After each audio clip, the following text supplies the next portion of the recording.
నియోజకవర్గంలో భీమోలని ఒక ఊరు 262 ఎకరాలు. దాని మీద లాస్ట్ టైం ఏం జరిగింది, టీడీపీ ప్రభుత్వం ఉండగా టీడీపీ వాళ్ళు ఇన్ఫ్లుయెన్స్ చేసి అక్కడ గొడవ ఏంటంటే అందులో కౌలుదారులని కొంతమంది వచ్చారు. మేము కౌలుదారులు, మాకు రైట్ ఉందని వీళ్ళకి పట్టాలు ఇచ్చేశారు. వీళ్ళు పట్టాదారులు మాది రైట్ అంటారు. క్వశ్చన్ అయితే పట్టాదారుల కంట్రోల్లోనే ఉంది. ఈ సంవత్సరం ఏం జరిగిందంటే అప్పుడేమో తెలుగుదేశం వాళ్ళు గవర్నమెంట్ కాబట్టి ఈ పట్టాదారులందరూ వైసీపీ వాళ్ళు, ఇప్పుడు కూడా వైసీపీ వాళ్ళే. అప్పుడు గొడవ చేశారు. ఇప్పుడు గొడవ ఎందుకు పెరిగిపోయిందంటే ఆర్డీఓ గారు ఒక ఆర్డర్ ఇచ్చారు. ఆ ఆర్డర్ కౌలుదారులకు అనుకూలంగా ఉంది. అంతకుముందు హైకోర్టు 2017లో ఒక ఆర్డర్ ఇచ్చింది, అది పట్టాదారులకు అనుకూలంగా ఉంది. దాంతో ఈ కౌలుదారులు పట్టాదారుల ఇష్యూ మొన్న బొర్రల బద్దలు కొట్టుకునే దాకా ఎండింది.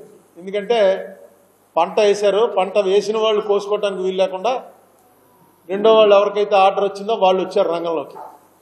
సో గొడవ అయ్యి బొర్రల బద్దలు కొట్టుకునే పరిస్థితి వచ్చింది. క్రిమినల్ కేసులు పెట్టుకున్నారు. అప్పుడు వైసీపీ వాళ్లే పట్టాదారులు, ఇప్పుడు వైసీపీ వాళ్లే పట్టాదారులు. పొలిటికల్ ఇంటర్ఫరెన్స్ వల్ల ఇది జరిగిందా అని అనుకోవడానికి మరి వైసీపీ గవర్నమెంట్ వచ్చిన తర్వాత వీళ్ళకి అనుకూలంగా రావాలిగా. ఈ తగు తేలటం లేదు. నేను గవర్నమెంట్కి రిక్వెస్ట్ చేసేదంటే మొన్న 5 రోజుల క్రితం సీఎం గారికి, చీఫ్ సెక్రటరీ గారికి ఇద్దరికి కూడా ఒక రిక్వెస్ట్ పంపించాను. ఏమనంటే ఇది ఇలా ఉంది పరిస్థితి, దీన్ని సెన్సిటివ్ ఇష్యూ అయ్యి ఇంకా తన్నుకు చర్చ అవ్వకుండా. ఎందుకంటే ఈ పట్టాదారులందరూ ఎక్కువ మంది షెడ్యూల్ క్యాస్ట్, మిగతా క్యాస్ట్లు కూడా కొద్దిగా ఉన్నారు. అవతల కౌలుదారుల్లో కూడా షెడ్యూల్ క్యాస్ట్ ఉన్నారు. కొంతమంది పట్టాదారులు కౌలుదారులు కూడా, వాళ్ళు ఒక 14 మంది ఉన్నారు. ఇది చాలా సెన్సిటివ్ సబ్జెక్ట్. ఏదో ఒక ఆర్డర్ ఇచ్చేస్తే అయిపోయే సబ్జెక్ట్ కాదు. నేను రిక్వెస్ట్ చేసేది ఏంటంటే ఎవరన్నా ఒక ఆఫీసర్ని దీని మీద ఎంక్వైరీకి పంపించి అక్కడికి వెళ్ళి ఆ విలేజ్లోకి వెళ్ళి ఇది ఏంటి అసలు మొత్తం మీరు స్టడీ చేసి దాని మీద ఒక నిర్ణయం తీసుకుంటే ఆ గ్రామంలో తగువులు లేకుండా ఉంటాయి. కానీ లేకపోతే మాత్రం ఇది ఇలా రావణ కష్టం రగులుతుంది. ఎప్పుడు 76 అప్పటి నుంచి రగులుతూనే ఉంది. మీరు ఒక పక్కన భూమి రికార్డులన్నీ సరిగ్గా చేస్తాం, ఆ రికార్డుల మీద ఇప్పుడు ఆల్రెడీ లాయర్స్ స్ట్రైక్ కూడా స్టార్ట్ అయ్యింది. దాని గురించి కూడా కొంత సబ్జెక్ట్ ఏంటో అని చెప్పి అడిగాను కొంతమంది లాయర్లు. వాళ్ళు చెప్పేది ఏంటంటే మొత్తం ఎవరిది భూమి అని తేలడానికి ఒక సర్వే జరిపించి పలానా వాడిది భూమి అని నిర్ణయం చేసి ఆ నిర్ణయం ప్రకారం అన్ని డాక్యుమెంట్లు తయారై సిద్ధం కనుక డిస్ప్యూట్ ఉండదన్నమాట. పాత డిస్ప్యూట్లు కూడా అన్నీ సెటిల్ అయిపోతాయి. అందుకని ఇది చేస్తున్నాం. ఇప్పుడు తెలంగాణలో ధరణి చేసాడు అలాగా, అందుకని ఇది చేస్తున్నాం అని గవర్నమెంట్ చెప్తాం. మరి ప్లేడర్లు ఎందుకు స్ట్రైక్ చేస్తున్నారా అంటే వాళ్ళు ఏం చేస్తే అదే కరెక్ట్ అని చెప్పి ఒప్పుకోవాలి. ఒకసారి ప్రభుత్వం రికార్డు తయారు చేసి పెట్టేస్తే అయిపోయింది, ఇంకా రికార్డే ఫైనల్. దాన్ని ఛాలెంజ్ చేయాలంటే హైకోర్టుకి వెళ్ళాలి తప్ప సివిల్ కోర్టులకి, డిస్ట్రిక్ట్ కోర్టుకి అథారిటీ లేదు. అందుకని మేము గొడవ చేస్తుంది. ఇది మా ఇష్యూ ఏం కాదు, ఇది పబ్లిక్ ఇష్యూ, పబ్లిక్కి తెలియట్లేదు. హైకోర్టుకి వెళ్ళాలంటే సార్ ఇప్పుడు ఒక చిన్న ఎవడో 2 ఎకరాల రైతు ఉన్నాడండి, చచ్చిపోయాడు, కొడుకు వచ్చింది. కొడుకు రికార్డు ప్రకారం అంతా కొడుకు పేరునే ఉంటుంది. ఇంకొక ఆయన ఎవడో వచ్చాడు, నేను కూడా ఆయన కొడుకునే అని డిస్ప్యూట్ స్టార్ట్ అయింది. ఇది హైకోర్టు ఎలా తెలుస్తుంది? హైకోర్టు ఎప్పుడు కూడా డాక్యుమెంట్స్ మీదే వెళ్తుంది. హైకోర్టులో బోన్లో నిలబెట్టడం, సాక్ష్యాలు తీసుకోవటం ఇవే ఉండవు. ఆల్రెడీ ఉన్నటువంటి డాక్యుమెంట్లో తప్పుగా దీన్ని అన్వయించారంటే హైకోర్టుకి వెళ్తారనమాట. సివిల్ కోర్టులో అయితే ఒక ఎవరన్నా కమిషనర్ని వేస్తారు. అతను వెళ్ళి ఎవరిది కరెక్ట్ అయినా, ఇతను వీళ్ళ కొడుకైనా, వీళ్ళ అమ్మ కూడా ఆయనకి భారీగా ఉండేదా, ఇవన్నీ ఎంక్వైరీ చేసి రావడానికి ఒక కమిషనర్ని వేస్తారు. కమిషనర్ వీళ్ళు వచ్చి రిపోర్ట్ ఇస్తాడు. ఆ రిపోర్ట్ మీద మళ్ళీ పిలిచి వాళ్ళని బోనెక్కిస్తారు, వీళ్ళు క్రాస్ చేస్తారు. ఇదేవి కూడా హైకోర్టులో ఉండదు. ఎందుకంటే హైకోర్టు అప్పీలేట్ కోర్టు. ఇంత చిన్న ఇష్యూలో వెంటనే తేల్చవలసింది మరి ఎందుకు గవర్నమెంట్ తాత్సారం చేస్తుందో నాకు అర్థం లేదు. ఒకవేళ గవర్నమెంట్ తాత్సారం, గవర్నమెంట్కి వ్యతిరేక పత్రికల్లో ఏవి రాస్తున్నారో అదే నిజం అనుకోవాలి. ఏవి రాస్తున్నారో మొత్తం భూములన్నీ ఆక్రమించుకోవడానికి డిస్ప్యూట్లో ఉన్నదంతా ఎవరికి మనకు అనుకూలంగా ఉంటే వాడి పేరు రాసేస్తాడు. ఎంఆర్ఓ, డిఆర్ఓ ఎవరో రాసేస్తాడు. మళ్ళీ అప్పీల్ అక్కడికి వెళ్తే ఏంటి ప్రయోజనం? వాళ్ళు రాసేస్తారు, అయిపోయింది, ఫైనలైజ్ అంటారు. 2 ఏళ్ల వరకు టైం ఇచ్చారు వాళ్ళకే అప్లై చేయడానికి అప్పీలు. దీని చాలా చిన్న ఇష్యూ ఇది. లోకల్ కోర్టులకు ఉన్న జ్యూరిస్డిక్షన్లు తొలగించకుండా ఇది చేయండి, ఏం నష్టం ఉంది? ఒకవేళ దానివల్ల ఏమైనా నష్టం ఉందని చెప్పి మీరు భావించినట్టయితే అది బోల్డ్ మంది సుప్రీంకోర్టు రిటైర్డ్ జడ్జీలు ఉన్నారు. మనకి బార్ కౌన్సిల్ అని చెప్పి ఒక పెద్ద ఎలక్షన్ జరుగుతుంది. ఆ బార్ కౌన్సిల్లో మెంబర్స్ ఉన్నారు, వాళ్ళందరూ అడ్వకేట్స్. వాళ్ళని పిలిచి ఒకసారి కూర్చోబెట్టండి. దానికి ఎవరో ఒక చీఫ్ సెక్రటరీ గారు ఒక సీనియర్ ఆఫీసర్ని అపాయింట్ చేసి నిన్న మొన్న ఎక్కడో స్క్రోలింగ్ చూశాను, దీని మీద గవర్నమెంట్ విచారణ చేస్తుంది, ఏం చేయాలని ఆలోచిస్తుందని. ఇన్నాళ్ళు ప్లేడర్లు స్ట్రైక్ చేస్తే నష్టపోయేది పార్టీలు. అసలే కోర్టులో డిలే అని గోలెడుతుంటే వీళ్ళు స్ట్రైక్ మొదలెట్టిన తర్వాత వెంటనే దాన్ని అడ్రస్ చేయండి. నలుగురితో మాట్లాడి చేస్తే తప్పులేదు, unless you have some ulterior motives. మీ పేపర్లో ఎంత హెడ్లైన్స్లో రాస్తున్నారు మీ వ్యతిరేక పేపర్లో. ఎందుకు ఇంత మంచి చట్టం ఇది? నాకైతే చట్టం మంచిది అనిపిస్తోంది. ఎందుకు జ్యూరిస్డిక్షన్ తీసేయాలి? జ్యూరిస్డిక్షన్ ఉంటుంది, ట్రయల్ కోర్ట్ జ్యూరిస్డిక్షన్లోనే న్యాయం జరుగుతుంది. అట్లీస్ట్ ఎంఆర్ఓ దగ్గర, ఆర్డీఓ దగ్గర, కలెక్టర్ దగ్గర ఇంత ఇస్తే పని అయిపోతుందిరా అని అందరూ అనుకుంటాం. కోర్టులో అనుకోం కదా. కోర్టు అంతా సీక్రెట్. వాళ్ళు లంచాలు తీసుకున్నా తీసుకోపోయినా కోర్టులో ఇంత ఓపెన్గా కౌంటర్ ఓపెన్ చేసి కూర్చోరు. కోర్టులో న్యాయం జరుగుతుందని సాధారణ మానవుడికి ఇంకా నమ్మకం ఉంది. మళ్ళాటి వాళ్ళకి కొంచెం నమ్మకం సన్నగిలుతున్నా మామూలు మనిషికి కోర్టుకు వెళ్తే న్యాయం జరుగుతుందా అని నమ్మకం ఉంది. కోర్టు జ్యూరిస్డిక్షన్ తీసేయడం ఏంటి? ఇప్పుడు ఇదే చూడండి, భీమోల్దే ఇదంతా వాళ్ళు తీసుకొచ్చినటువంటి కరస్పాండెన్స్, ఇందులో కోర్టు ఆర్డర్స్, వీళ్ళు వేసినటువంటి ఇది. తర్వాత మ్యూటేషన్కి ఇచ్చేసారట. నేను నిన్న చూశాను, దేశాయ్ గారు పంపించాడు. మ్యూటేషన్ టైటిల్ ఖరారు చేయదు. నాకు నిజంగా తెలియదు ఆ సంగతి.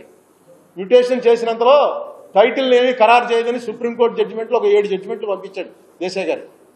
పంపించి మ్యూటేషన్ చేయడమే అసలు కరెక్ట్ పద్ధతి కాదని వీళ్ళు అంటున్నారు. ఇందులో నా ఎలిగేషన్ ఏం లేదు. ఇద్దరిని కూర్చోబెట్టి చేయవలసిన బాధ్యత ప్రభుత్వానికి ఉంది. ఎందుకంటే ఇది ల్యాండ్ సీలింగ్లో ప్రభుత్వం ఇచ్చిన పట్టాలు. ఎవరిదో భూమి అంటే ఎవడు కొనుక్కున్నాడు, అది ఫోర్జరీయా ఇదే అని కాదు. ప్రభుత్వం ఇచ్చినటువంటి పట్టాల భూమి వాళ్ళ అధీనంలో ఉంది. అప్పటి నుంచి కౌలుదారులు అప్పటి నుంచి గొడవ చేస్తున్నారు. కోర్టు జడ్జిమెంట్ చెప్పాను కదా.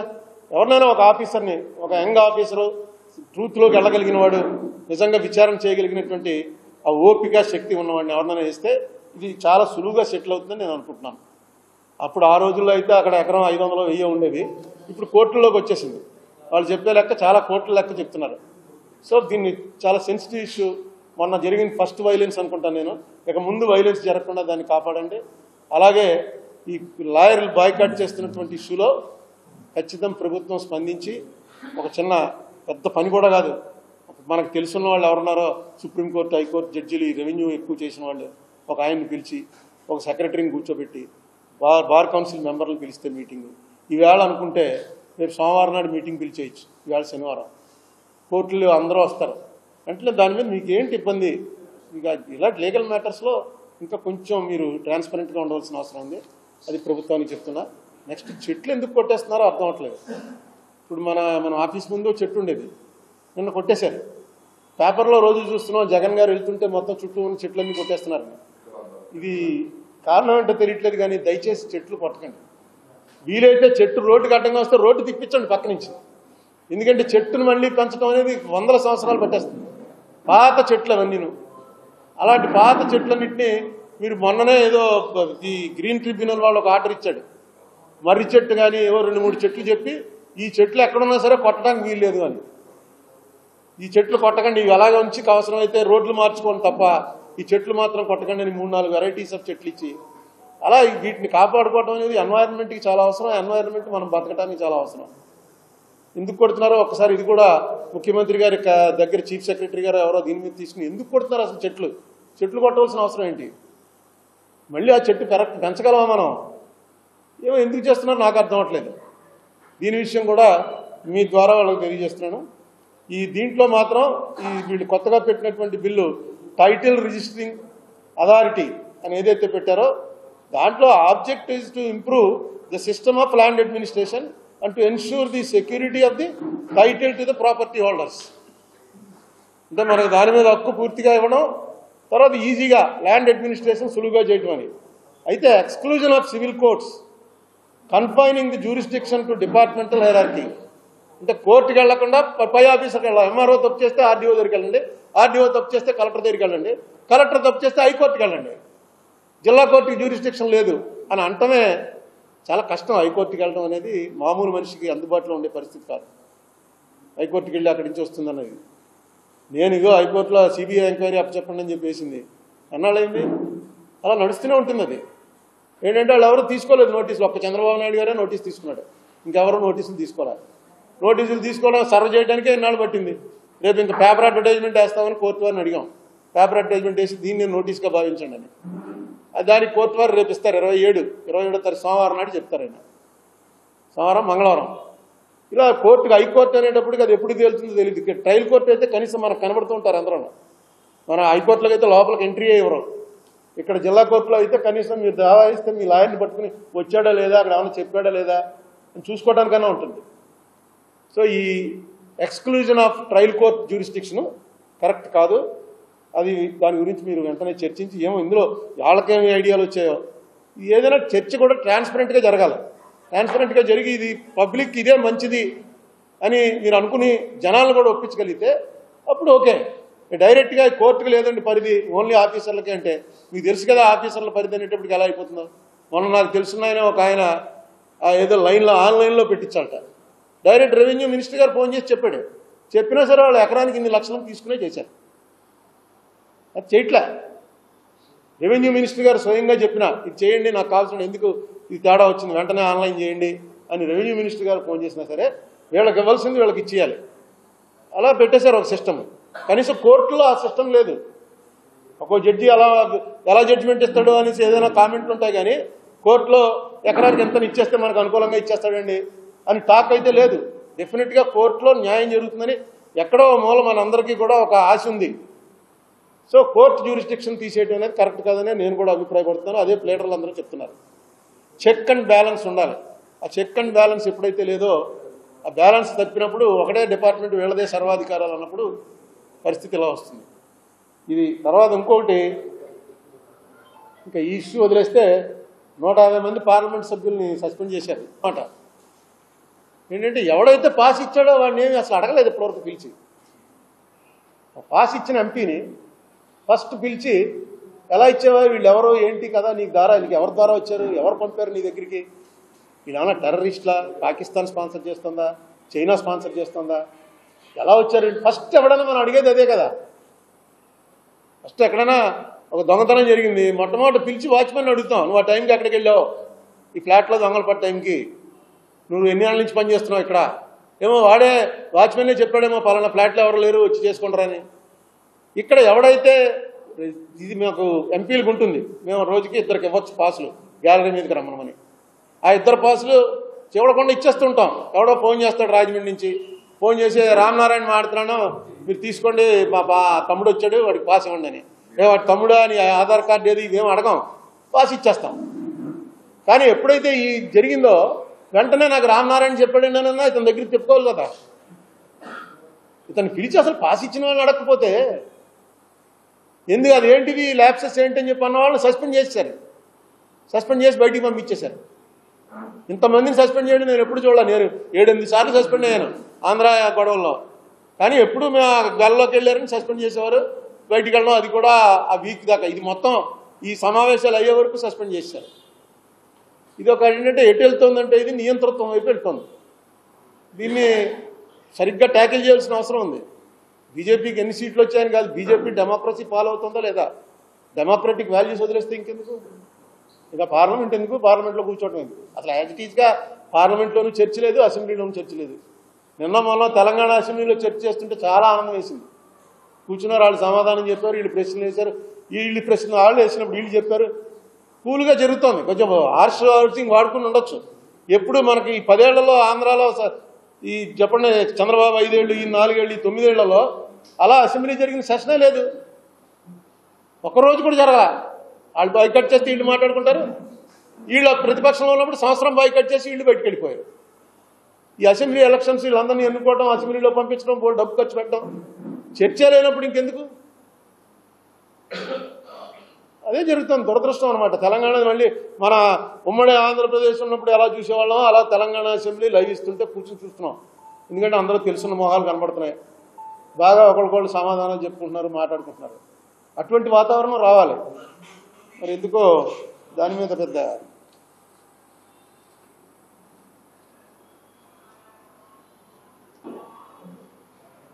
ఇప్పుడు మీరు ఏమైనా అడిగితే చెప్తారు. మన ఒక కేసు జనవరిలో ఉంది, మార్గదర్శి ఫైనాన్షియర్స్.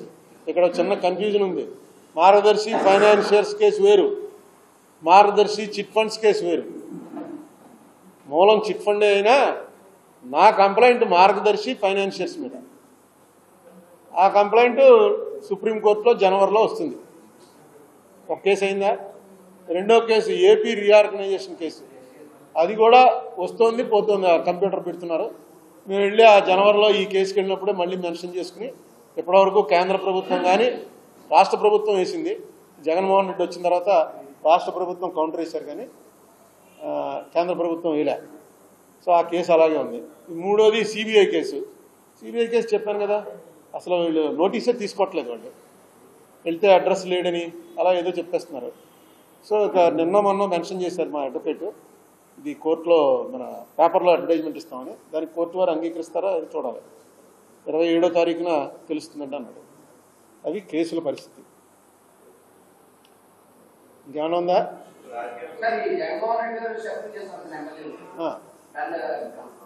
వాళ్ళ పార్టీ వాళ్ళు ఏమైనా చేసుకోవచ్చు, కానీ జగన్మోహన్ రెడ్డి గారు ఎప్పుడూ ఒక్కటి దృష్టిలో పెట్టుకోవాలి.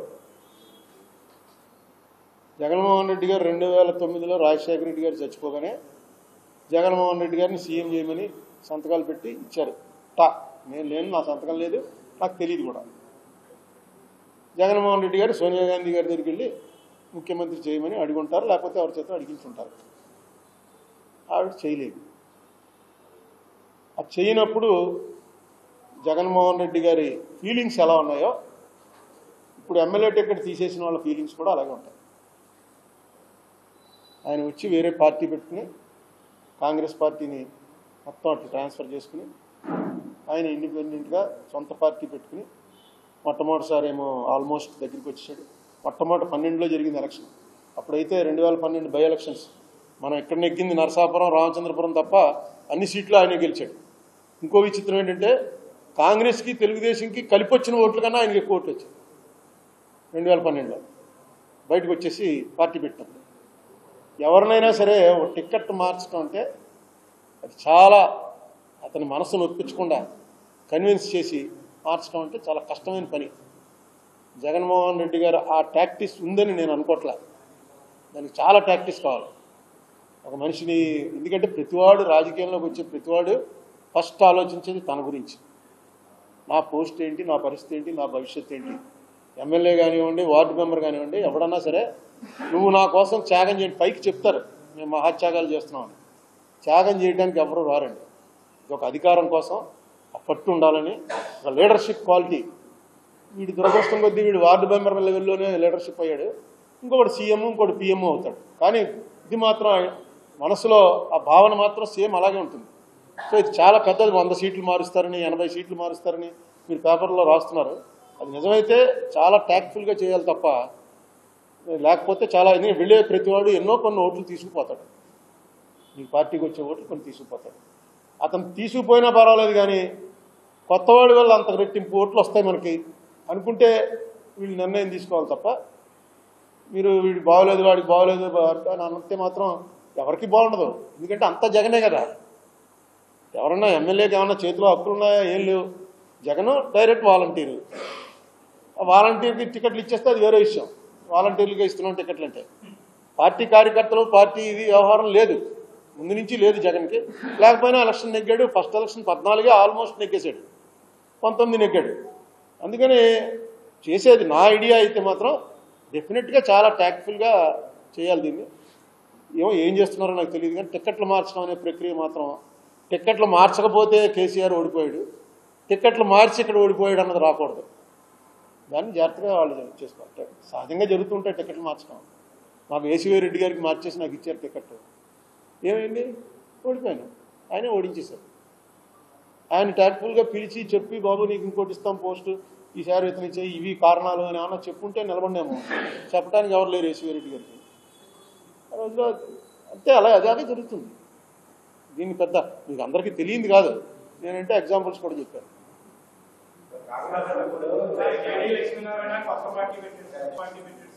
అవును,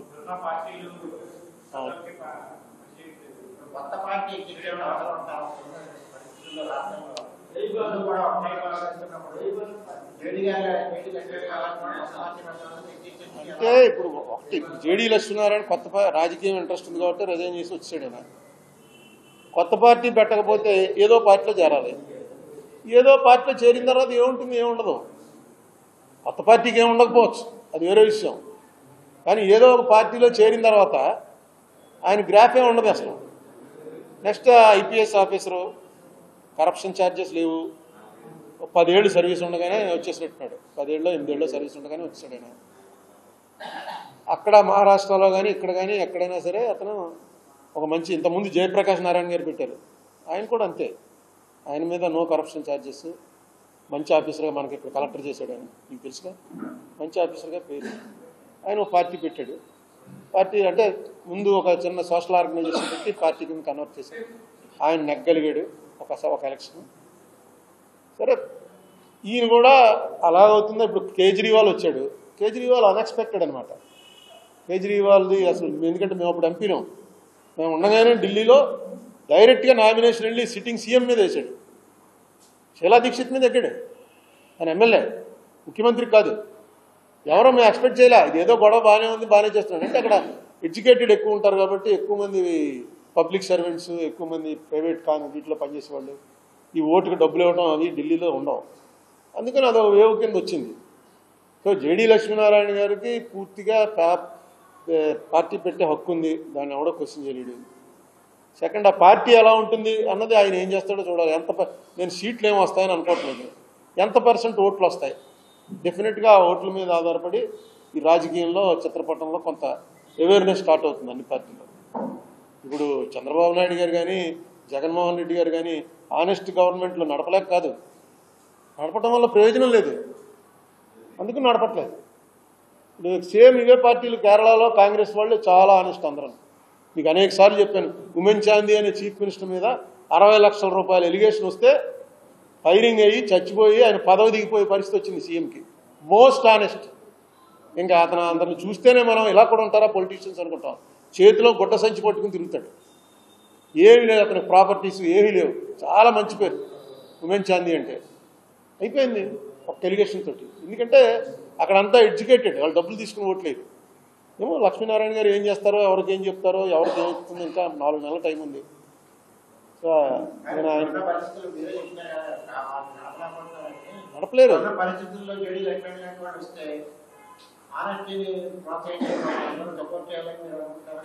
రానివ్వండి, అసలు ఆయన ఎజెండా ఏంటి, ఆయన వ్యవహారం ఏంటి, అక్కడ ప్రకటించగానే మనం అలా చెప్పేస్తాం అభిప్రాయం.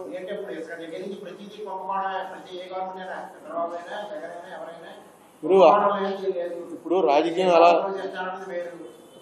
ఎలా తయారైందంటే, జేడీ లక్ష్మీనారాయణకి ఓటు వేయాలని నువ్వు ఇవాళ నిర్ణయం అయిపోయి 10 మందికి చెప్పి, ఆ రోజున అక్కడ ఓటు వేయడానికి లోపలికి వెళ్ళి నొక్కే టైంకి మనం ఓటు జేడీకి వేస్తే జేడీని అక్కడ ఆడిని ఎక్కేస్తాడు. ఆడిని ఓడించాలి ముందని ఇడికి కొట్టేస్తాం. అదే జరుగుతుంది. మంచివాళ్ళ మీద గౌరవం లేక కాదు, మంచివాడు నెగ్గుతాడు అనేటువంటి కాన్ఫిడెన్స్ క్రియేట్ చేయలేదు. ఆ కాన్ఫిడెన్స్ క్రియేట్ అవ్వాలంటే ఎడ్యుకేషన్ ఉండాలి. పోతే పోయింది, మన ఓటు ఇన్వాలిడ్ అయిపోయి అతనికి ఎన్ని ఓట్లు వస్తాయి చూద్దాం అసలు నిలబడతాం. మొన్న అలాగే అతనికి పవన్ కళ్యాణ్ పార్టీ తరఫున పోటీ చేసి పవన్ కళ్యాణ్ నియోజకవర్గంలో పవన్ కళ్యాణ్కి వచ్చిన ఓట్ల కన్నా ఎక్కువ వచ్చినట్టున్నాయి. పార్లమెంట్కి పోటీ చేశాడు. సేమ్ పార్లమెంట్ కాన్స్టిట్యున్సీలోనే పవన్ కళ్యాణ్ కూడా అసెంబ్లీ క్యాండిడేట్. నాకు ఉన్నది జ్ఞాపకం ఉన్నది కరెక్ట్ అయితే పవన్ కళ్యాణ్కి ఎన్ని ఓట్లు వచ్చాయో అంతకన్నా పార్లమెంట్ క్యాండిడేట్కి ఎక్కువ ఓట్లు వచ్చాయి. అది మరి జనం ఉన్నారనమాట. లేదు జేడీ లక్ష్మీనారాయణ మంచి ఆఫీసర్ కదా, వేయాలి కదా అని అనుకున్నారేమో. మార్పు వస్తూ ఉంటుంది. పార్టీ పెట్టి ఆయన అంతవరకు నడపగలడు, ఏం చేయగలడు చూద్దాం. బట్ నేనైతే ఏదే పార్టీ, ఎందుకే పార్టీ అని మాత్రం అన్నాను. పడచ్చు, గుద్దుకోవడం అంటే ఇదే, ఓట్లే, సీట్లు వస్తాయని నాకేం నమ్మకం లేదు. ఓట్ షేరింగ్ డెఫినెట్గా పెరగచ్చని అనుకుంటున్నాను.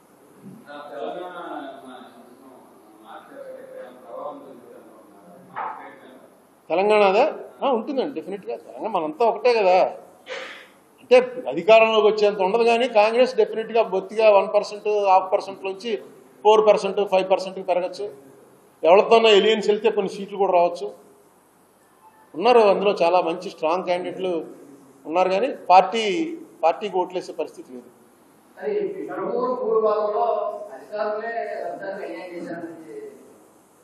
అధికారులే కదా మరి, ఇంకేంటి వీళ్ళు వైఎస్ఆర్సీపీ వాళ్ళు గొడవ చేస్తున్నారు, తెలుగుదేశం వాళ్ళు ఎక్కువ మంది, అందరూ కాదు, పట్టాదారులు ఎక్కువ మంది వైఎస్ఆర్సీపీ, కౌలుదారులు ఎక్కువ మంది కాదు. ఈ పరిస్థితిలో వైఎస్ఆర్సీపీ గవర్నమెంట్ ఉండగా అక్కడ జరుగుతుందంటే ఎమ్మెల్యే వాళ్ళందరూ వచ్చి వీళ్ళకి సానుభూతి ప్రకటించి అన్ని చేశారు. ఎమ్మెల్యే వీళ్ళతోటే ఉన్నాడు, పట్టాదారులతో. సో డెఫినెట్గా ఆఫీసర్లు చేశారు. ఆఫీసర్లు ఎందుకు డబ్బులు ఇచ్చి చేశారండి అని వీళ్ళు అంటారు. అందరూ కలెక్టర్ దగ్గర నుంచి కింద లెవెల్ వరకు అందరికీ ఎవరి డబ్బులు వాళ్ళకి ఇచ్చారండి అని. అదే విచారణ జరిగితే బయటపడుతుంది.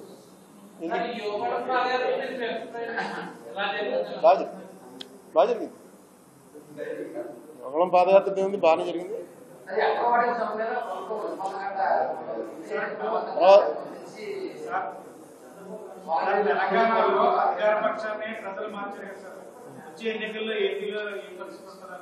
అదే చెప్తుంది, ఏపీలో మామూలుగా ఇన్కంబెన్సీ, యాంటీ ఇన్కంబెన్సీ డెఫినెట్గా అన్ని చోట్ల ఉంటుంది. యాంటీ ఇన్కంబెన్సీ ఓటు ఎంత % వచ్చిందని చూసుకోవాలి. వీళ్ళిద్దరూ కలవటం అనేది కొంచెం వీళ్ళకి బలం. మన ఎవరో పవన్ కళ్యాణ్ చంద్రబాబు కలవటం. సో ఎలక్షన్ అనేటప్పటికి ఇప్పుడు ఇది ఇక్కడ ఈసారి జరుగుతున్న ప్రయోగం భారతదేశంలో ఎప్పుడు ఎక్కడా జరగల. జగన్మోహన్ రెడ్డి చేసిన ప్రయోగం ఏంటంటే ఎక్కడ అప్పు దొరికితే అక్కడ అప్పు చేసి మనకు వచ్చిన డబ్బు మొత్తం అంతా కూడా బిలో పవర్టీ లేని వాళ్ళకి పంచిపెట్టేయడం అని ఒక కొత్త ఐడియా. అసలు ఈ పంచిపెట్టాలు ఇవ్వడాలు ఇందిరాగాంధీ స్టార్ట్ చేసింది. అందులో ఏమి ఇచ్చారు, ఓన్లీ భూములు ఇవ్వడం ఇవి చేశారు, డబ్బులు ఇవ్వడం చేయలే. ఎన్టీ రామారావు గారు వచ్చి బియ్యం ఇవ్వడం చేశారు. అలా అలా ఒకళ్ళు కాంగ్రెస్ వాళ్ళు వచ్చి మాఫీ అంతా రుణమాఫీ అన్నారు. నెమ్మదిగా ఎలా వస్తుందంటే మనకు వచ్చే రెవెన్యూ అంతా ఇచ్చేస్తే వీళ్ళు ఓట్లేస్తారు. అయితే ఒకటే ఓటర్ ఆలోచించవలసింది ఏంటంటే ఎందుకు వీళ్ళంత తాపత్రయపడుతున్నారు. మీరు చూడండి, ఏ రైతు కూడా కొడుకుకి వ్యవసాయం చేయమని నాకు చెప్పట్లే. ఏ లారీ డ్రైవరు, ఆటో డ్రైవరు నా కొడుకు నాకన్నా గొప్ప డ్రైవర్ అవ్వాలని కోరుకోడు. ఎందుకు డాక్టర్ గారు కొడుకు డాక్టర్ అవడానికి ఇష్టపడతాడు, పొలిటీషియన్ కొడుకు పొలిటీషియన్ అవడానికి ఇష్టపడతాడు. ఎందుకంటే వీటిలో ఆదాయం ఎక్కువ ఉంది. జర్నలిస్ట్ ఎవడో కొడుకు జర్నలిస్ట్ అవ్వాలి కోరుకు, కానీ అయిపోతుంటారు జన్యుపరంగా అయిపోతుంటారు. నాకు చాలామంది తగులుతుంటారు. మా నాన్నగారు మీకు బాగా తెలుసండి అని. వాళ్ళు జర్నలిజం ఇప్పుడు కోర్సులు వచ్చే చదువుకుని బాగా మంచి ప్రొఫెషన్ కింద టేకప్ చేసుకుని వస్తున్నారు. సినిమా యాక్టర్ కొడుకుని సినిమా యాక్టర్ చేస్తాడు. కారణం ఏంటంటే అందులో బాగా ఆదాయం ఉంది. ఇందులో బాగా ఆదాయం ఉందన్నమాట. వచ్చి మీకు 2000 ఇచ్చి మీకు సేవ చేయడానికి అవకాశం ఉందని అడుగుతున్నారు. ఎవడన్నా హాస్పిటల్ దగ్గర బోర్డు పెట్టి మా దగ్గర ఆపరేషన్ చేయించుకుంటే 10,000 రూపాయలు ఇస్తానంటే ఎవడన్నా వెళ్తాడా? అసలు ఆ వీధిలో కూడా వెళ్ళరు. ఇది సేమ్ అలాంటిదే. మేము చేస్తాం ఆపరేషన్, మీకు 2000 ఇస్తున్నాం, ఇప్పుడు తర్వాత ఇంకా ఇవన్నీ కూడా ఇస్తాం అని చెప్తున్నారు. అది ఎవరైతే ప్రజల్ని వివేకం చేయాలో చేయగలిగిన వాళ్ళు ఎవరు లేరు. ఎవరో వాళ్ళు మాట అంటలేదు. పవర్టీ వల్ల ఆ డబ్బులు ముందు ఎవరిస్తే వాళ్ళు నెక్స్ట్ డబ్బు ఇచ్చుకుని వ్యతిరేకంగా ఓటేయడం అనేది చాలా పెద్ద ట్రైనింగ్ ఇవ్వాలి. ఎందుకంటే పేదవాడు జనరల్గా ద్రోహం చేయలేకే రిక్షాలు లాక్కునో కూలి పని చేసుకునో బతుకుతున్నాడు. ఎక్కడో కూలి పని చేసేవాడు ఇంటికి వెళ్ళి అక్కడ ఏ బంగారం దొరికితే తీసుకుని పారిపోవచ్చు. పారిపోలేరు. 99% of the people below poverty line, honest the core. అందుకే ఏవో చిన్న పనులు చేసుకుని బతుకుతారు తప్ప దొంగతనాలు చేయడం, అబద్ధాలు ఆడడం, నీ దగ్గర డబ్బు తీసుకుని కొడుకేయడం. అందుకే డబ్బులు ఇద్దరి దగ్గర తీసుకుంటున్నారు. వాళ్ళు ఎవరికి ఇష్టమైతే వాళ్ళకి ఇస్తారు, చెప్పేస్తున్నారు కూడాను. ఇంకా వాళ్ళు రాలేదంటే మొన్న ఏంట్రా హైదరాబాద్లో చూడండి, పోలింగ్ 4 అవుతున్నా సరే పోలింగ్ చాలా చోట్ల 30%, 40% అయింది. తర్వాత ఎంక్వైరీ చేస్తే డబ్బులు రాలేదు. డబ్బులు రాక ఆగిపోయారు. డబ్బులు ఇచ్చుకున్నప్పుడు వెళ్ళి కూలీలు పడ్డారు. 7 దాకా 8 దాకా తెరిచి ఉండవలసి వచ్చింది. అది ఇక్కడ ఎప్పుడో వచ్చింది. ఇక్కడ మీకు గుర్తుందిగా 2014లో ఈ చెప్పుల పార్టీ ఆఫీస్ మీద వచ్చి పడిపోయారు. అది అలాగా దానికి ఏం వచ్చే పరిస్థితి లేదని చెప్పి సుబ్రహ్మణ్యం ఆపేశాడు. మిగతా ఇద్దరు ఇచ్చారు. మీరు ఎందుకు ఎవరని దేశాయ్ గారు కాంగ్రెస్కే పనిచేశాడు, చెప్పుల పార్టీకి పనిచేయాలి. ఆయన మా ఆఫీస్లో కూర్చున్నాడు కాబట్టి ఆయన ఇంటి దగ్గరికి వెళ్ళి ధర్నా, ఏమి మా డబ్బులని. ఆయన చేయడం జీవితం అంతా ఇంత ఆనెస్ట్గా బతికి వాడు ఏంటి పరిస్థితి అని.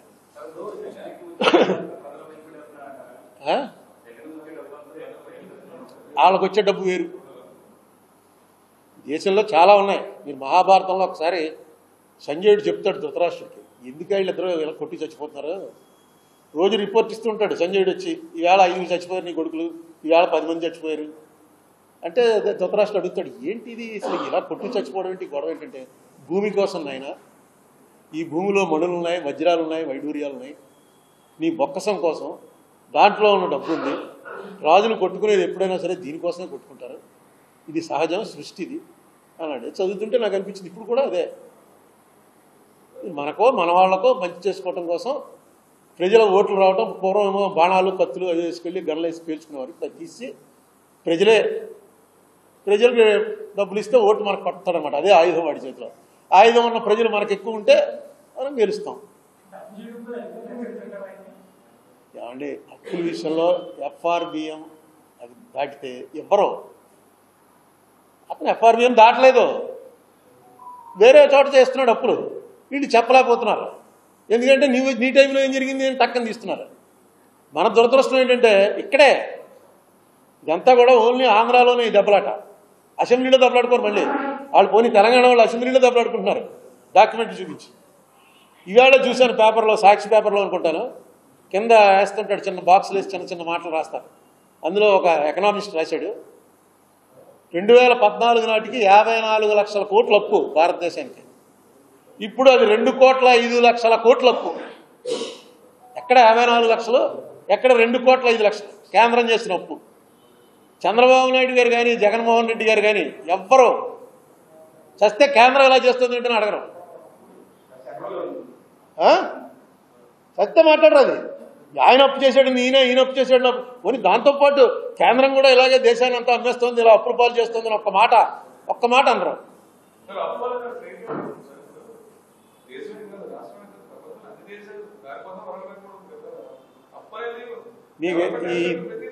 దీనికి చాలాసార్లు చెప్పాను, మళ్ళీ చెప్తున్నాను. అప్పు 2 రకాలు ఉంటుందండి. ఇగో రెవెన్యూ ఎక్స్పెండిచరు, క్యాపిటల్ ఎక్స్పెండిచర్ అని 2 ఉంటాయి. మీకు ఇంతకుముందు స్టోరీ కూడా చెప్పాను. వాడు వెళ్ళి ఒక భూమి కొన్నాడు, ఎక్కడో ఒక 500 గజాలు రిటైర్ అయ్యాక కట్టుకుందామని కొన్నాడు. కొని దానికోసం అప్పు చేయడం మొదలెట్టాడు. కట్టడానికి ప్రతి వాయిదా కట్టాలిగా బ్యాంక్కి. వాడికి వచ్చే జీతం సరిపోవట్లేదు. నీ దగ్గర పక్క వాడి దగ్గర రూపాయి వడ్డీకి అప్పు తీసుకున్నాడు, ఇంకోటి దగ్గర రూపాయల వడ్డీకి అప్పు తీసుకున్నాడు, దాని ఈఎంఐలు కడుతున్నాడు. దాని రేటు దీనికన్నా ఫాస్ట్గా పెరుగుతుంది అనుకో, వాడు చేస్తున్న పని కరెక్ట్, క్యాపిటల్ ఎక్స్పెండిచర్ అవుతుంది. అది లేకపోతే రెవెన్యూ ఎక్స్పెండిచర్ అయిపోతుంది. ఇల్లు కట్టుకున్నాడంటే, ఇల్లు కోసం అప్పు చేసాడండి అంటే అయిపోయింది. ఇప్పుడు మన వాళ్ళు చేస్తున్నంతా రెవెన్యూ ఎక్స్పెండిచరే. క్యాపిటల్ ఎక్స్పెండిచర్ చంద్రబాబు గారి టైంలో కానీ ఇప్పుడు కానీ ఎప్పుడు కూడా క్యాపిటల్ ఎక్స్పెండిచర్ 25% దాకా రాలా. మీరు కాంగ్రెస్ గవర్నమెంట్ ఎప్పుడైనా చూసుకోండి, ఆంధ్రాలో 25% అవ్వకపోతే అక్కడ తీసేస్తారు సీఎంని. అక్కడ వేరే సెల్ ఉంటుంది ఢిల్లీలో, వాళ్ళు ప్రతిదీ చూసుకుని 25% రాలేదు అనేటువంటి ఒక వార్నింగ్ ఇస్తారు. నేను వెళ్ళి పాండిచ్చేరి సీఎం గారిని తప్పించి వైద్యలింగం ఆయన్ని సీఎం చేసింది నేనే ఇన్ఛార్జిని. నేను చెప్పాను, అతను చాలా పాపులర్ లీడరు రంగస్వామితో జనం ఉన్నారండి, మార్చొద్దండి అని. కానీ ఇగో తగ్గిపోతుంది మొత్తం. ఎలాగ మిగతా స్టేట్లు కూడా మొదలెడతాయి. ఎలాగైనా సరే ఆయనకి వెళ్ళి వార్నింగ్ చేయని, ఆయన నా వార్నింగ్ లెక్క చేయలేదు, పార్టీ పెట్టి నెగ్గేశాడు. ఆయన మళ్ళీ సీఎం అయ్యాడు. ఇప్పుడు సీఎం ఆయనే. సో ఏం చెప్తాం, కాంగ్రెస్ అయితే ఒప్పుకోదు, పోతే పోయింది, ఎలక్షన్ పోతే పోయింది. కానీ మనకు ఒక గైడ్ లైన్ పెట్టుకున్నాం, రూపాయలో పావలా ఖచ్చితంగా క్యాపిటల్ ఎక్స్పెండిచర్ చేయాలి. మిగతా 30 అయినా పర్లేదు. పావలాకు మించి వస్తుంది అనుకోండి క్యాపిటల్ ఎక్స్పెండిచర్, అది చాలా ఆరోగ్యకరమైనటువంటి దీంట్లో ఉన్నట్టు. కానీ ఓడిపోతారు. మనకు 26 సీట్లు వచ్చి ఓడిపోయినప్పుడు విజయభాస్కర్ రెడ్డి గారి పరిపాలన చేసిన 3 సంవత్సరాలు highest capital expenditure in India. 92, 93, 94 highest capital expenditure ఖర్చు పెట్టింది. ఇక్కడ 26 సీట్లు వచ్చి తుక్కు కింద ఓడిపోయాం. దానికి ఎలక్షన్కి సంబంధం లేకపోవచ్చు, కానీ కొన్ని లైన్స్ ఉంటాయి. ఇప్పుడు తండ్రి చిన్నప్పుడు సినిమాకి తీసుకెళ్ళు, ఇంకో చోట తీసుకెళ్ళి అంటే తీసుకెళ్ళకపోతే కొడుకు తెగ తిట్టేస్తాడు. మా నాన్న పక్కన చూడండి ఎంత బాగుంటుందో, మా నాన్న దొంగని. వీడు తీసుకెళ్ళి ప్రైవేట్లో కూర్చోబెడతాడు, ఇంకో చోట కూర్చోబెడతాడు. వాడే ఉద్యోగం వచ్చిన తర్వాత అనుకుంటాడు, మా నాన్న వల్లే కదా నేను ఎంతమంది అయ్యాను. మా పక్కింటోడేమో మామూలు బొత్తిగాడు మెకానిక్ అయిపోయి షెడ్లో ఊడుస్తున్నాడు, నేను కూడా మెకానిక్ కావాలని కోరుకున్నాను కానీ నన్ను ఇంజనీర్ చేశాడు అని వస్తుంది ఫీలింగ్. ఇదే స్టేట్ అయినా అంతే. ప్రజల్లో మార్పు వచ్చే ప్రయత్నం అసలు జరగట్లేదు. ఈ పార్టీ అని ఇప్పుడు చంద్రబాబు నాయుడు గారు ఉన్నారు, ఆయన చెప్పేది ఏంటి, జగన్మోహన్ రెడ్డి అన్నవాడు రాష్ట్రాన్ని సర్వనాశనం చేశాడు, మొత్తం పంచిపెట్టడం తప్ప ఇంకో పని చేశాడా, ఒక రోడ్డు వేసాడా, ఏం చేశాడని వేయాలి ఓట్లు అని ఆయన అడుగుతున్నాడు. చూస్తే అది చాలా కరెక్ట్. కానీ ఆయన కూడా చెప్తున్నాడు ఆయన ఇచ్చేదానికన్నా నేను ఎక్కువ ఇస్తాను. ఆయన అమ్మఒడి ఒక పిల్లాడికి ఇస్తే మేము ఎంతమంది పిల్లలు ఉంటే అంతమంది పిల్లలకి ఇస్తాం. ఆయన 10,000 రూపాయలు రైతుకి ఇస్తే మేము 15,000 ఇస్తాం అని ఈయన దానికి డబల్ ప్రామిస్ చేస్తున్నాడు. ఇది ఎలా యాక్సెప్ట్ చేస్తాం? డబ్బులు ఇలా అయిపోవడానికి కారణం ఏంటంటే పంచిపెడతాం. ఆయన ఇంకా ఎక్కువ పంచిపెడతానంటున్నాడు. సరే ఇవ్వకపోవచ్చు అంటే మధ్య పెట్టడమో మోసం అన్నా చేయాలి, లేకపోతే రాష్ట్రాన్ని దివాళాన్ని దించాలి, ఏదో ఒక పద్ధతిలోనే నెగ్గుతారు అని ప్రజలు అనుకుంటే ఏం చేస్తారు? పొలిటీషియన్కి కావాల్సిన అధికారం. మన కేంద్ర ప్రభుత్వాన్ని మాత్రం ఇద్దరు అక్కడ ఎవరు వచ్చినా బీజేపీ వాళ్ళకి హ్యాపీ. నేను ఇంత ముందు కూడా చెప్పాను 25 సీట్లు వాళ్ళదే, వాళ్ళు ఏం చెప్తే అది చేస్తారు. మొన్న అది చూసిన తర్వాత నేను కాశ్మీర్ ఇష్యూ మీద వీళ్ళ వైసీపీ పార్టీ వారి ఫ్లోర్ లీడర్ విజయసాయిరెడ్డి గారు కాశ్మీర్ ఇష్యూ మీద మాట్లాడుతుంటే లైవ్ చూశాను. రాజ్యసభలో ఆయన మాట్లాడాడు. ఆయన క్లియర్గా జవహర్లాల్ నెహ్రూని బీజేపీ వాళ్ళు కూడా అంత దారుణంగా తిట్టరు, అంత దారుణంగా తిట్టాడు జవహర్లాల్ నెహ్రూ. నేను అనుకుంటాను వైఎస్ఆర్ అనే పేరు పెట్టుకుని పార్టీ పెట్టిన తర్వాత వైఎస్ఆర్ అనేవాడికి జవహర్లాల్ నెహ్రూ అంటే దేవుడే. ఎప్పుడు మాట్లాడినా జవహర్లాల్ నెహ్రూ అన్నవాడు ఏ స్టేజ్ నుంచి ఏ స్టేజ్కి ఈ దేశాన్ని తీసుకొచ్చాడరా అన్న దాని మీద ఆయనకు అర్థమయ్యేది కాదు అసలు. ఏంటి ఒక మనిషికి ఆ ఐడియా ఉంటే దేశం ఎంత ఇది వస్తుందా అన్నంత కమిట్మెంట్తో ఉండేవాడు ఆయన. ఇందిరాగాంధీ అంటే మీకు ఎందుకంటే ఇష్టం అంటే ఒకటే మాట అనేవాడు, నెహ్రూ గారి కూతురండి. అలాంటి మనిషి పేరు పెట్టుకుని, ఎందుకంటే ఈయన రాజకీయాలకు వచ్చేటప్పుడు నెహ్రూ లేడు. నెహ్రూ చచ్చిపోయిన 15 ఏళ్లకో 16 ఏళ్లకో ఈయన ఎమ్మెల్యే అయ్యాడు. ఆయన 64లో పోతే ఈయన 78లో ఎమ్మెల్యే అయ్యాడు, ఫస్ట్ ఎమ్మెల్యే. వీళ్ళు పెట్టుకున్న తర్వాత కాశ్మీర్ ఇష్యూలో ఒకసారి రాయ్ బుచ్చర్ అని ఉన్నాడు. ఆయన పేపర్లు చూడండి, మీకు ఢిల్లీలో ఉన్నారు, లైబ్రరీలో ఉంటాయి, లేకపోతే తీన్మూర్తి లైబ్రరీ ఇప్పుడు తీసేట, నెహ్రూ గారి పర్సనల్ లైబ్రరీ ఉంది అక్కడ. అందులోకి వెళ్ళి రాయ్ బుచ్చర్ అతను మనకి జనరల్, ఆ జనరల్ రాసినటువంటి లేఖలు, నెహ్రూ గారు రాసిన లేఖలు అన్నీ ఉన్నాయి అందులో. నెహ్రూని తప్పకుండా నెహ్రూ తప్పు చేశాడు రా అని ఇంకోటనో చెప్పచ్చు, కానీ డాక్యుమెంటరీ ఎవిడెన్స్ తోటి మీరు పార్లమెంట్లో మాట్లాడాలి. వాళ్ళు వీళ్ళు చెప్తుంది మాట్లాడితే అలాగా? విజయసాయిరెడ్డి గారు చార్టెడ్ అకౌంటెంట్, బాగా చదువుకున్నవాడు. ఓన్లీ బీజేపీ వాళ్ళ అప్పుడు ఫేస్ అమిత్ షా మీద వేశారు, ఇంకా బీజేపీ వాళ్ళ మీద వేశారు. మహా ఆనందంగా ఉన్నారండి. నెహ్రూని మనకన్నా ఎక్కువ తిడుతున్నాడు రా. వైఎస్ఆర్సీపీ అనేది బీజేపీ పాలసీలోకి వెళ్ళడానికి మాత్రం కరెక్ట్ కాదు. మీ ఓటర్స్ బీజేపీ ఓటర్స్ కాదు, మీకు వైఎస్ఆర్ని బట్టే మీ పార్టీ. వైఎస్ఆర్ ఏం చేశాడో అవి చేస్తాడనే తప్ప మీ ఐడియా ఈవేళ నా కోసం నేను బీజేపీకి అనుకూలంగా ఉంటే మంచిది అని వెళ్తే మాత్రం దానివల్ల చాలా అనర్థాలు వస్తాయి మీకు, రాష్ట్రానికి కూడా దేశానికి కూడా. అయితే అనుకోవట్లేదు, ఎందుకంటే మొన్న 3 రాష్ట్రాల్లో ఓట్లు ఎక్కువ వచ్చాయి కానీ కాంగ్రెస్కి. ఇప్పుడు నేషనల్ లెవెల్లో ఉన్న అన్ని పార్టీలని కలిపేటువంటి పరిస్థితి వచ్చింది. ఆ శక్తి సోనియా గాంధీకి ఉంది. 2004లో ఆవిడ కలపగలిగింది. ఇప్పుడు ఆవిడ ఆరోగ్యం బాగోలేదు, వచ్చి కూర్చుంటుంది అలా కాసేపు రెస్ట్లెస్గా ఉండి వెళ్ళిపోతుంది ఆవిడ. రాహుల్ గాంధీ కొంచెం ఇప్పుడు బాగా మెచ్యూర్ అయినట్టుగా కనబడుతున్నప్పటికీ ఆ ఫ్యామిలీలో వాళ్ళు ఎవరో చేయాలి తప్ప, ఎందుకంటే ఆ ఫ్యామిలీకి అధికారకాంక్ష లేదు అని అందరికీ తెలుసు. 89లో రాజీవ్ గాంధీ ఓడిపోయాక మళ్ళీ వీళ్ళు ఎవరో ఆ ఫ్యామిలీలో మంత్రులు గింతులు ఎవరు చేయలే. వెనక నుండి అధికారం నడిపించారండి అదండి అని అంటే వెనక నుండి ప్రజలందరూ నడిపిస్తారు అధికారం.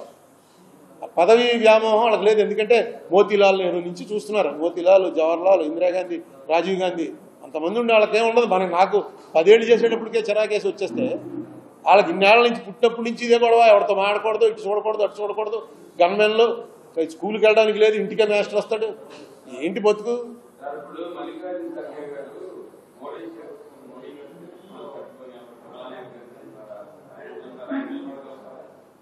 ఇది చెప్తున్నా, అందరూ కలవాలండి. ఖర్గే గారు ఎవరైనా సరే ఇప్పుడు కాంగ్రెస్లో వచ్చిన తర్వాత, యూపీఏ వచ్చిన తర్వాత ఎవరు ప్రధానమంత్రి అన్నది ప్రధానం కాదు.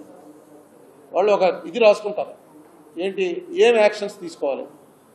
కామన్ మినిమం ప్రోగ్రామ్ అని ఒక ప్రోగ్రామ్ తయారు చేసుకుని 2004లో వచ్చేది. ఆ ప్రోగ్రామ్ మీద ఎవ్రీ ఇయర్ మాకు బుక్స్ ఇచ్చేవారు. నేను పేపర్లో మన సుబ్రహ్మణ్య మైదానంలో మీటింగ్ పెట్టి చూపించేవాడిని. ఎవ్రీ ఇయర్ ఈ ఇయర్ ఎంతవరకు అచీవ్మెంట్ చేయగలిగాం, ఏ ఏ రంగాల్లో దెబ్బతిన్నాం, ఏ ఏ రంగాల్లో మనం చెప్పిన మాటను నిలబెట్టుకోగలిగాం అని ప్రింటెడ్ బుక్ ఆల్ ఎంపీస్కి ఇచ్చేవారు. అది అలాగే అది ఎందుకంటే కాంగ్రెస్ చాలా పాత పార్టీ కాబట్టి వాళ్ళకి కొన్ని సిస్టమ్స్ ఉన్నాయి, ఆ సిస్టంలో నడుస్తుంది. మోడీ గారిది ఇప్పుడు 2,05,00,000 అప్పు చేశారు. అంటే 54 లక్షలు తీసేస్తే దాదాపుగా 1,50,00,000 అప్పు చేశారు. ఏది చూపించండి, ఏం చేశారు? ఏదో పోలవరంకి 50,000 కోట్లు ఇచ్చాం, ఎక్కడిచ్చారు? ఏమి ఇవ్వలే. పోలవరం పూర్తి ఉంటే పోనీ ఆయన అప్పు చేసినా పర్లేదండి, ఇలాంటివన్నీ కట్టించేస్తున్నాడు అనుకోవచ్చు. ఏం కట్టట్లే. అయోధ్యలో గుడి కట్టారు, పటేల్ విగ్రహం కట్టారు. ఇంకా ఎక్కడ ఏం చేశారు? రైళ్లు వేస్తున్నారు, సూపర్ స్పీడ్ రైళ్లు వేస్తున్నారు. నేను ఎప్పటి నుంచో చెప్తున్నాను, capitalism versus socialism. BJP capitalist party. అందుకే మీకు వందే భారత్లో వేసి 1,000-2,000 రూపాయలు టికెట్లు వేస్తున్నారు. రాజమండ్రి నుంచి విజయవాడ మధ్యలో 25 స్టేషన్లు మూసారు. చిన్న చిన్న ప్యాసింజర్లు ఉండేవి, అందులోనే మనకు పాలు వచ్చేవి. రైతులు ట్రావెల్ చేయడానికి దాన్ని చాలా వెయిట్ చేస్తూ ఉండేవారు. అది లోకల్ ట్రైన్స్ లాగా లోపల టాయిలెట్స్ కూడా ఉండవు. ఇక్కడ ఎక్కినాడు కొవ్వూరులో దిగిపోతాడు, కొవ్వూరులో ఎక్కినాడు పసివేదలు దిగిపోతాడు, చాగల్లో, బ్రాహ్మణగూడెం, ఇలా వరుసగా ఉన్న స్టేషన్లన్నీ మూసేస్తున్నారు. ఎందుకంటే ఇక్కడ వాళ్ళు ఎక్కక్కలేదు అసలు. ట్రైన్ మనకి డబ్బులు ఇచ్చేవాడు 4,000 రూపాయలైనా టికెట్ కొనుక్కుని వందే భారత్లో వెళ్తాడు. వాళ్ళు కావాలి, బుల్లెట్ ట్రైన్లు కావాలి అన్న ఐడియాలో వాళ్ళు ఉన్నారు. అందుకని ఈ ఐడియాలు చెప్పేటువంటి పరిస్థితిలో ఏ రాజకీయ పార్టీ లేకుండా పోయింది. ఈ ఐడియాలు చెప్పాలి, కమ్యూనిస్టులు చెప్తారు, వాళ్ళు నామమాత్రం అయిపోయారు. తీశారు ప్యాసింజర్లు. ఎక్స్ప్రెస్లో కూడా ఓన్లీ ఫాస్ట్ ట్రైన్సే. ఇంకొన్నాళ్ళకి రాజమండ్రిలో 2 ట్రైన్లు ఆగుతాయి, విజయవాడ, వైజాగ్. అంతే, బాగా పెరిగిపోయింది అది. మనకు తెలియకుండా మనకే వచ్చేస్తాం. చూడండి, హిందూ మతం ఏమైపోతుందని రోజు వాట్సాప్లో చూస్తుంటే, హిందూ మతం ఉండదు ఇంక 2 ఏళ్ల తర్వాత. ఇదే పండగ చేసుకోండి, నెక్స్ట్ పండగ ఉండదు, సంక్రాంతి ఇదే లాస్ట్, ముస్లిమ్స్ వచ్చి ఆక్యుపై చేసేస్తారు, మన హిందుత్వం అంతా పోతుంది అని ఒక పక్కన. ఇంకో పక్కన చూస్తే శబరిమలలో ఎప్పుడు రానంత జనం వచ్చి కొండలు కూలిపోతాయేమో అన్నంత పరిస్థితి వచ్చింది. ఎప్పుడు రాలేదు. వాళ్ళు ఆపేస్తున్నారు ఇక్కడే కమ్మకి అవతలే. ఎందుకంటే పైన ఉన్న జనం దిగిన తర్వాత మీరు ఎక్కాలని. తిరుపతిలో గుర్తుందా, 2020లో తిరుపతిలో పైనుంచి అనౌన్స్మెంట్ ఇచ్చి బస్సులన్నీ ఆపేశారు. పైకి వస్తే పైన ఖాళీ లేదు, ఇంకెవరు రావడానికి వీల్లేదని. కరోనా అవగానే కరోనా అయ్యి మనందరం భయపడి చూస్తాం. ఎక్కడి నుంచి వస్తున్నారు ఇంతమంది భక్తులు? మనందరికీ కూడా పెరిగిపోతుంది. హిందుత్వం ఏం తగ్గట్లేదు, విపరీతంగా పెరుగుతుంది, మామూలుగా పెరగట్లే. అయితే ఇదొక తీసుకొచ్చారు, ఏదో ముస్లిమ్స్ పాకిస్తాన్ అన్న ఇంత కంట్రీ, ఆ పాకిస్తాన్ వచ్చి మనం ఆక్యుపై చేసేస్తుందని. అది ఎంత ఉంది, ఎంత కంట్రీ ఉంది. నేను వాడెవడో మైక్ టైసన్తో దెబ్బలాడినట్టు, నేను వెళ్తే మైక్ టైసన్ ఊరితే పడిపోతాం, నన్ను చూపించి భయపెట్టాం. ఆపభీతి కరెక్టే.